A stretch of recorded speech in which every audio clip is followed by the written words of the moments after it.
Hi, everyone. I'm Paul Menig with Business Accelerants.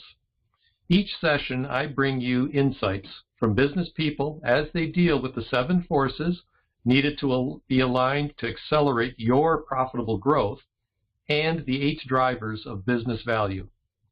This session, we're going to talk about the force of nature, the risk of disruption to you and your business. With me today is Dan Weedin. Dan is a busy man with many talents. Among his many endeavors, he's a stadium announcer for a football team, columnist for a newspaper, national podcaster, continuing education teacher, insurance broker, and coaches for individuals and businesses. So welcome, Dan. Thank you, Paul. And I'm really glad that you put my stadium announcing first. I think that that's the funnest thing I do, so I appreciate that came before everything else. But it's off season because it's a football. That's right. That's right. That's correct. Okay, so it starts up in September or August? September, yeah. High school football, yeah. I noticed that your latest book, you've used the key term unleashed in it. When I hear the term unleashed, I think of a dog running free and maybe getting lost, and then you have to spend 2 or 3 days trying to find it. And so I'm not sure that's the term I would use in a business case in dealing with people. So I think you have a different understanding of the word unleashed when you are talking about businesses and people. So could you elaborate on that? Sure. And unleashed for me, if I was just to kind of define it, is the ability to maximize your opportunities, maximize your life, and maximize your business because there's nothing restricting you. And so, yes, I use the term unleashed. It came about from my Captain Jack, my dog Captain Jack, and the whole concept of him getting unleashed is the greatest thing that he can possibly do for himself. Not necessarily for me as his owner chasing him down, but for him, the concept of being unleashed means he can go his own way. He is directing his own life. He's directing where he goes. And although there are dangers out there, and I'm sure we'll talk a little bit about that, he has put himself in a position to maximize his opportunities. And so that's how I look at it for business owners. The reality is I don't want to say most, many business owners leash themselves because of fear of many things. Fear of failure, fear of rejection, fear of making mistakes. Many people don't ever start entrepreneurship, and a lot of business owners have shackled themselves. And so my whole concept, Paul, is let's get unleashed. Let's break free from the leash of fear and anxiety and stress and maximize the potential that everybody has within their own business, regardless of the size, and within their own life. So I talk about being unleashed in a very positive way to go out, to find adventure, and to create the business and the life that you want.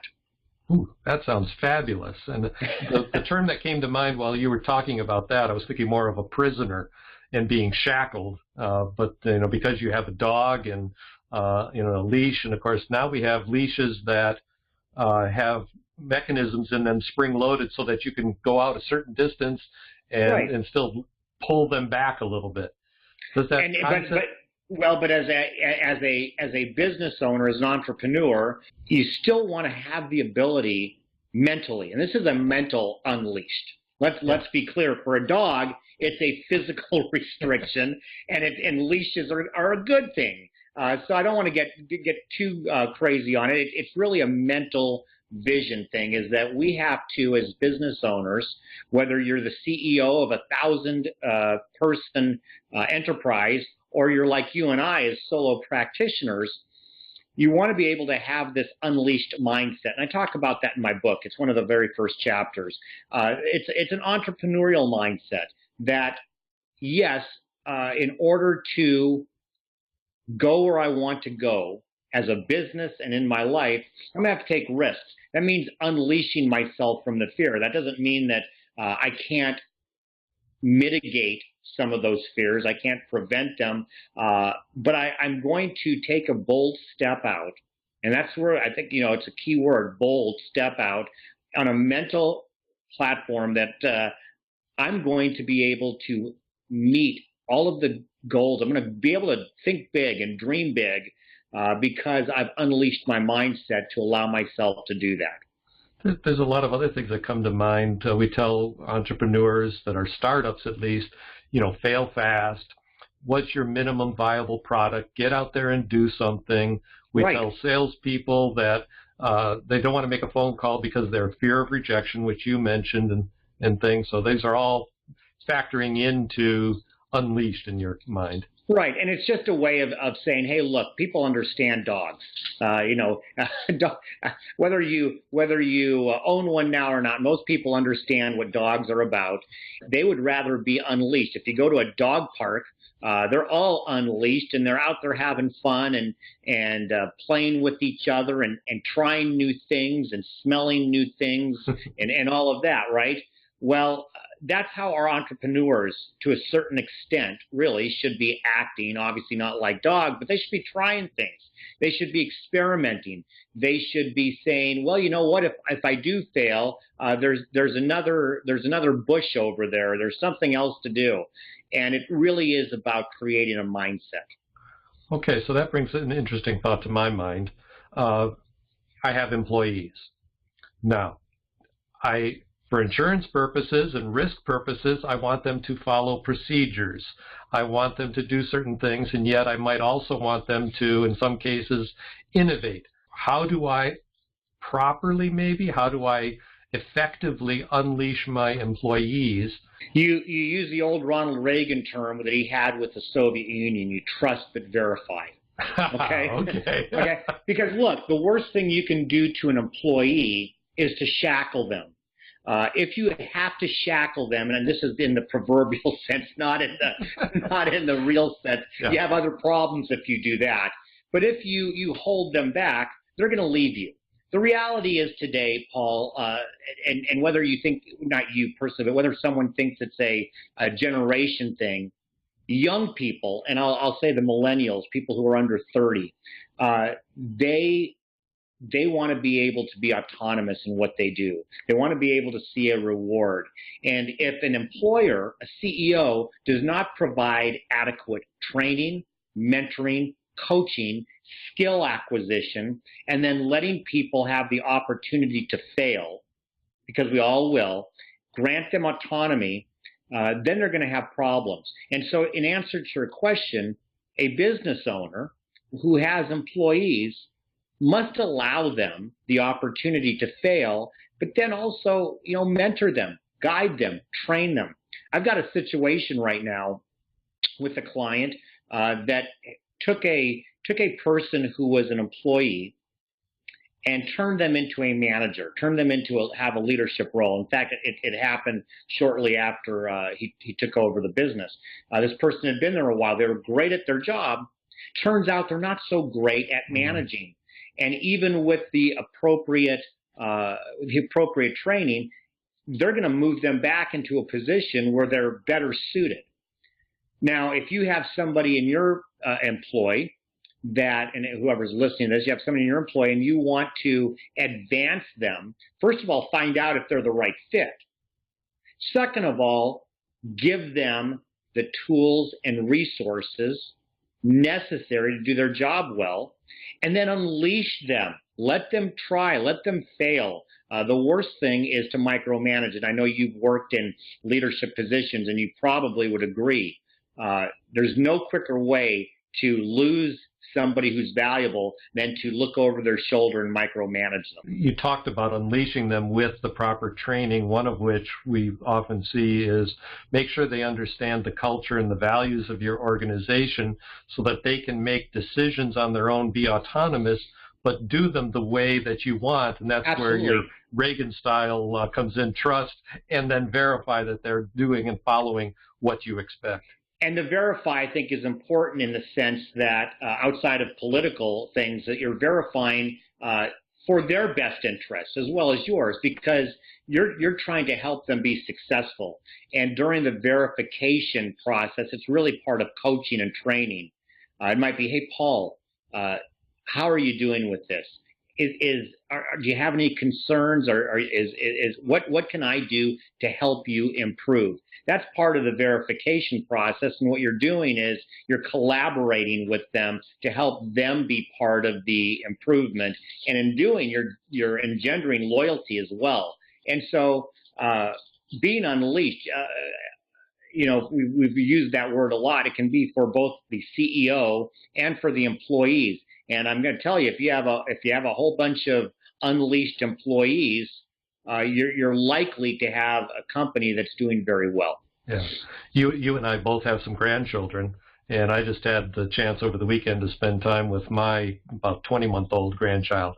And that idea of unleashed, I mean, you let them go a certain distance, you know they can't do things, but boy, they have fun, they're learning, you can see they're doing things, right. And it's all part of that process of you have to let them do some things on their own and learn that, okay, something's going to happen. So you don't let them touch the hot pan on the stove. Right. You train them. You teach them that this is hot, this is not good. And you do it in a way that they understand. But you also let them climb on things. Oh yeah. you know that they're going to fall, and it's hard. This is hard, by the way, for new parents, knowing that their child's going to fall. I think that's one of the things that when you become a parent, you have to learn yourself, and it's true with owners. You built this business in a lot of cases, and you want it to be successful, but it's hard to let somebody else do something that could harm the business or harm themselves. But that's part of the process. Yeah. Okay, so we've trained people really well. We've given them the culture and the values. They're all intended to go out there, and things are going great, and you and I both know that something's going to happen. That's why you deal, Yep. I call it risk of disruption, force of nature, risk analysis is out there. You talk about in your speaking and your business crisis prevention. So what are one or two examples that you have of disruptions that you like to talk about that happened? Sure, and I actually kind of use the word business continuity in some of the LinkedIn. For those people who are on LinkedIn Learning, I have a couple courses, and it's really around business continuity and the continuation of operations is how I look at it, regardless of what happens. I'm going to give two examples. The first is a fairly simple one, and it's not necessarily one I have per se, but it happens to everybody, and that's loss of power. Loss of power for any type of business, from you and me. If we lost power right now, our video cast has been disrupted. Would you agree? Yes. Yeah. So loss of power in today's business world is significant more than ever before, because in a lot of businesses, you can't even answer the phone if you lose power, much less do business. And so that happens at about a 71% clip. So what I mean by that is 71% of business continuity issues come from loss of power, and something as much as simple as a windstorm causing that. So a business needs to be ready to say, okay, we've just lost power, now what? Because that's the most likely thing that will happen to a business, especially a brick and mortar business, but even somebody working out of their homes like we do. That's the most likely thing that can happen. What's next? I have a client that had a terrible thing happen to him, and again, it's one of those things that it's not a fire, it's not a hurricane, it's not a tornado, but it's a broken water pipe that came out of the wall going into a bathroom, and it broke overnight, of course. And the next day they came back to a flooded, 8,000 square foot place where their 20 employees now don't have, they're walking in water. Yeah. So that's a situation. Again, what's the plan in advance? Now, you may not, as a business owner, say, "Boy, this exact's going to happen." But you might have a situation where you say, "Well, what happens if we can't occupy our space, whether it be because of a flooded flood that came about from a broken pipe, or something else happens, we can't occupy. What do we do with 20 employees, 50 employees the next day? So these are small, what sometimes would seem to be insignificant, but turns into very significant at the time issues. And so that's an example, a flooded office or a flooded technology room or something like that. A couple of things that I've seen happen with businesses recently is getting sick, and so there are only 50 employees, and you lose 10 employees Right. out sick that day. That is a huge impact to that business. Another was real estate rates are going up, and their lease came up for renewal, and they couldn't afford the new lease that the landlord was going to put up because he'd held prices down for 10 Right. years, and so they ended up having to move or go out of business as a result. Well, competition is another one. Somebody moves in that does the same business you do, and maybe they're a national brand and you're local and you have to deal with that. Here's another one very quickly that is just very recent. In our area in Seattle, we had an unprecedented amount of snow. In my house here, I had 18, 19 inches. I couldn't leave. Now, I worked from home, and I was able to actually make it work pretty well, but I have many clients that employees couldn't make it in. And when employees can't make it in, you might have you might have power, but you can't work well. And so you have to deal with, okay, are people working from home? What if this is a business that's not possible, or it's going to be ill-affected and you have national clients? So these types of things, and I always encourage my clients, don't get caught up in the catastrophic scenarios. Those are probably the easiest ones to think about in advance, and in fact, the most insurable. You can insure for fire and windstorm and all of that. You can't insure for a snowstorm that keeps people from coming in to work. You can't insure for a loss of power where there's been no damage. You can't insure for the water damage, but that you get my point. Yeah. Some of these little things that you say, oh, that's kind of a part of life. Well, guess what? It's impacted you for 2 or 3 days or a week, and that can become very expensive. Yeah, for your point about business continuity, don't worry about the catastrophic things so much, because those are hardly ever going to happen. And to some extent, there's not much you can do about it. What are you going to do if there's an earthquake? I can't stop an earthquake, Correct. But I can, just like schools know they're going to close if there's a snowfall. They have a plan in place, which kind of is a good transition to risk analysis and crisis prevention.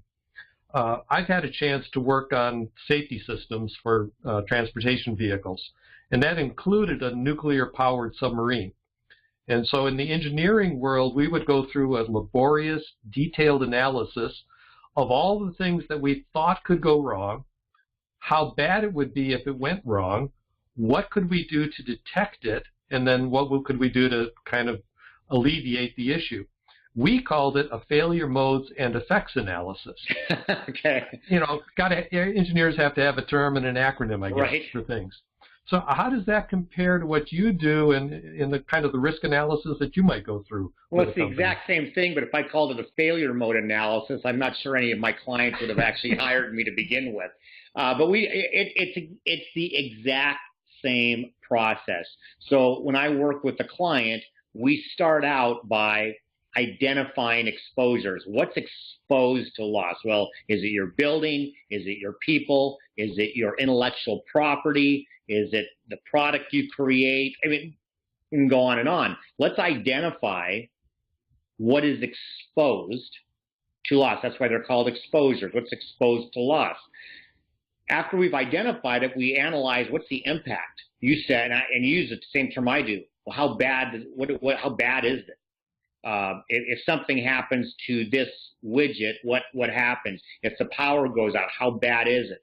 What are the things where you go, oh, that really makes my stomach hurt thinking about it, versus, you know what? It's not a big deal. We can take care of that. So we analyze the impact. After we analyze impact, we do two things. Number one is, okay, what kind of control mechanisms can we put in to prevent, to reduce frequency and to reduce severity.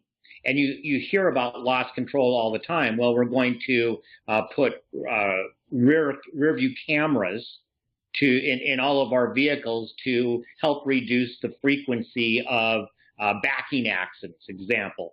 Or we're going to, if you're a restaurant, you might put in some extra hand railings or some change in transitions to reduce slip and fall. Those are control methods.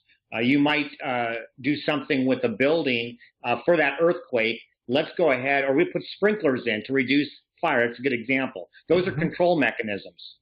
And then there's things you can't control and are severe, and you buy insurance for. You finance your risk. You buy insurance. And after we do that, then we say, okay, now we got to implement all of this, and we got to monitor it. It's the trust and verify thing again. We're going to put something into place. We're going to create and it could be a digital plan of what we're going to do in case this happens, so that when something like it does happen, people aren't running around like chickens with their heads cut off. What do we do? Hey, we've got a plan. We've thought about this. Here's the plan. Here's what we do. Here's who we call. That's the process, and it's very similar to what you just described from an engineering standpoint.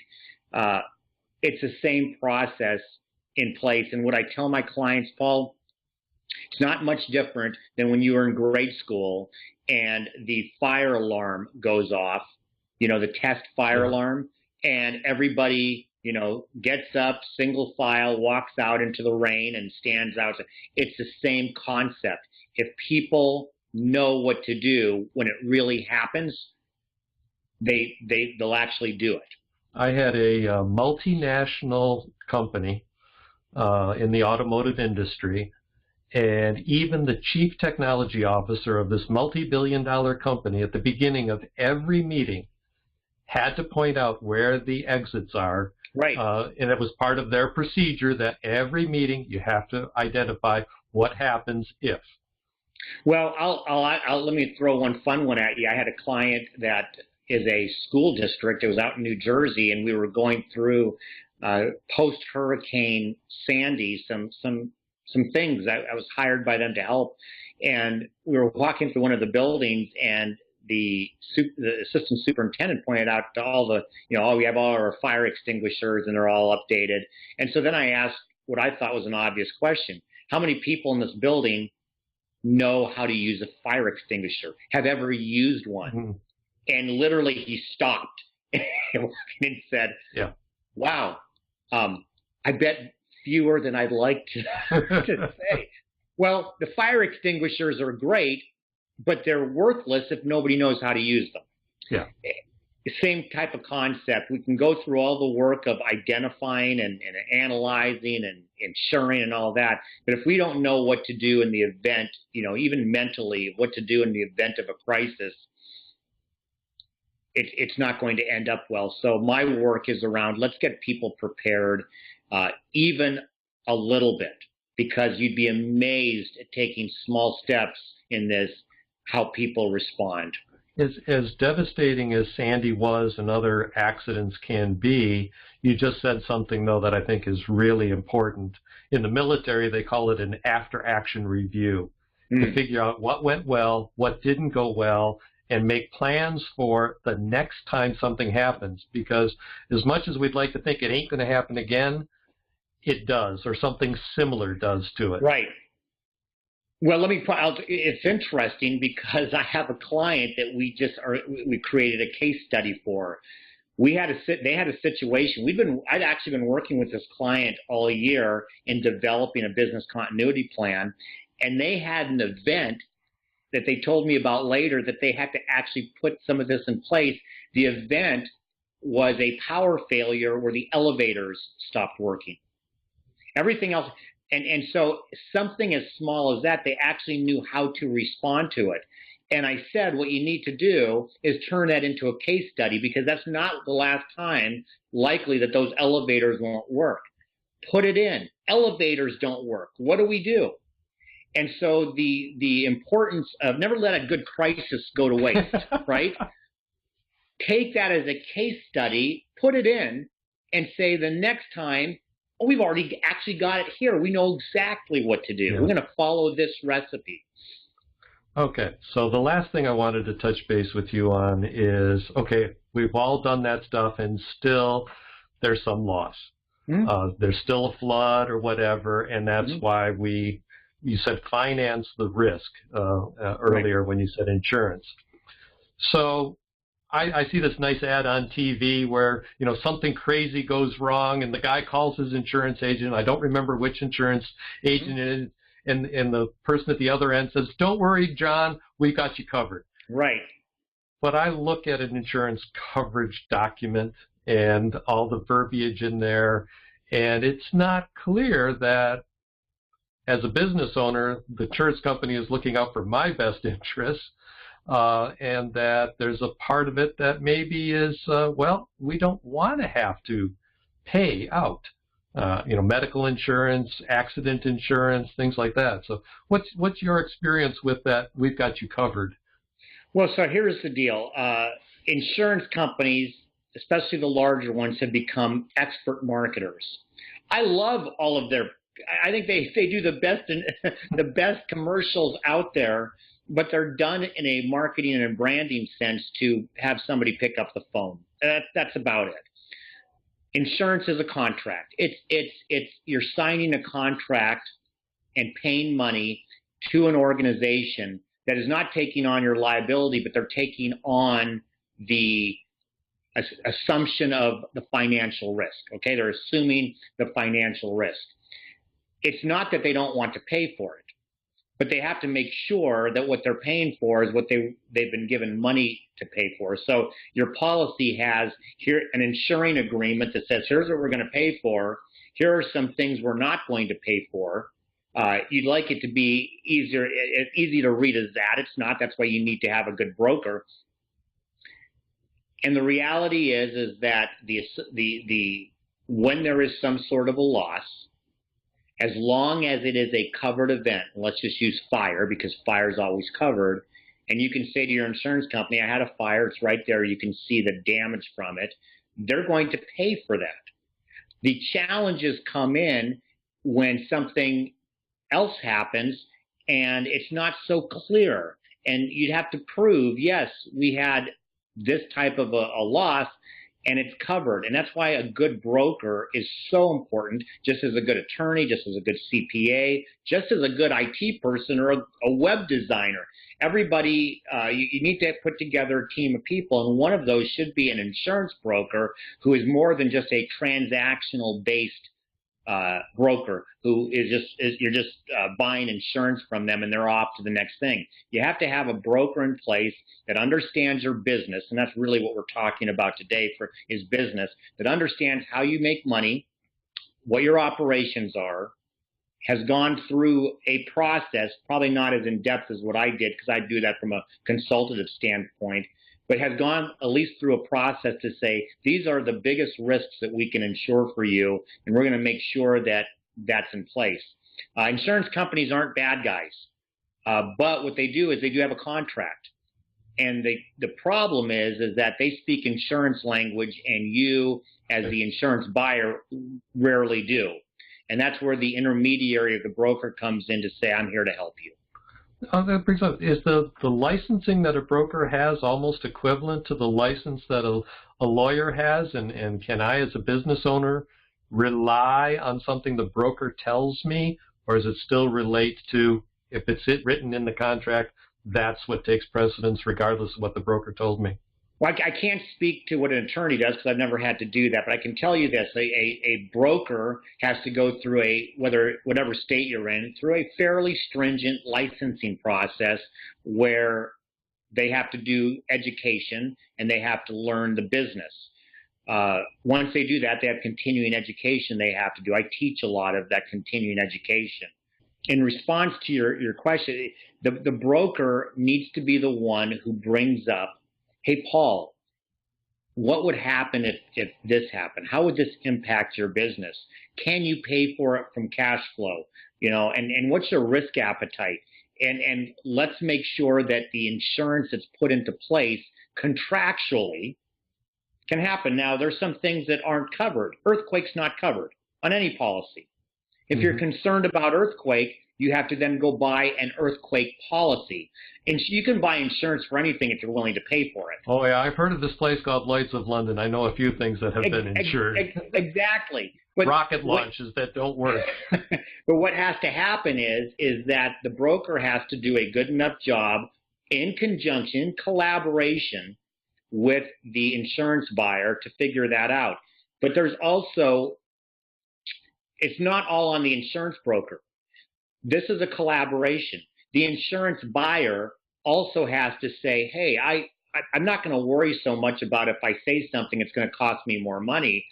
I am going to help put together a program that in the event of a catastrophic situation, I know that I have paid the right money for the right policy and that my insurance company is going to be there to help me out.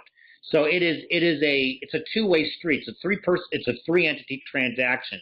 You've got the insurance company providing a contract based on what the broker and what the insurance buyer put together. And so it needs to not be looked at by insurance buyers as a necessary evil. It needs to be looked at as a necessary business tool that can save your business, but only if it's done with diligence. Yeah, and I would assume from what we've talked about that a good broker combined with the insurance agent, with the business owner, if they put in place this risk analysis and have procedures of this is what happens if this happens, they're going to be able to explain that to the insurance agent and make it a preferred rate. They can, but I also want to throw this out there, and this is just a reality. For the very, very large companies, this happens. It's part of the deal. What you find with small businesses is most insurance brokers are not trained to go through that process, and they get paid on a commission level, which means that they need to go out. They sometimes tend to be more transactional, and sometimes with some small businesses, you don't even get a broker because they don't get paid for businesses that are small. So I say that because it's important to note if you're a small business owner, sometimes that falls on asking for that type of help or finding it with a consultant, and that's how I've made my practice is that a lot of times I let the brokers go do what they do, and then I help out from a consultative standpoint to do that in-depth analysis because a lot of brokers aren't trained to do that. Okay, great. So I would expect, or I actually would hope, that somebody listening to this or watching this is going to want to contact Dan Weedin and get some advice on risk analysis and business continuity. How can they contact you to learn more and possibly engage with you? Sure. The easiest way is to call me. I love phone calls, 360-271-1592. What's that number again? That's 360-271-1592. They can also contact me at danweedin.com. That's DANWEEDIN.com. I do also act as a broker, Paul. So for my consulting clients, I do the insurance as well for many of them. But the best way to contact me for any question like that, excuse me, is dan@danweedin.com or the phone number. All right. And that phone number one more time is? 360-271-1592. All right. Great. Thank you very much, Dan. I appreciate you taking the time to talk with us and help small businesses. My pleasure. Thanks, Paul.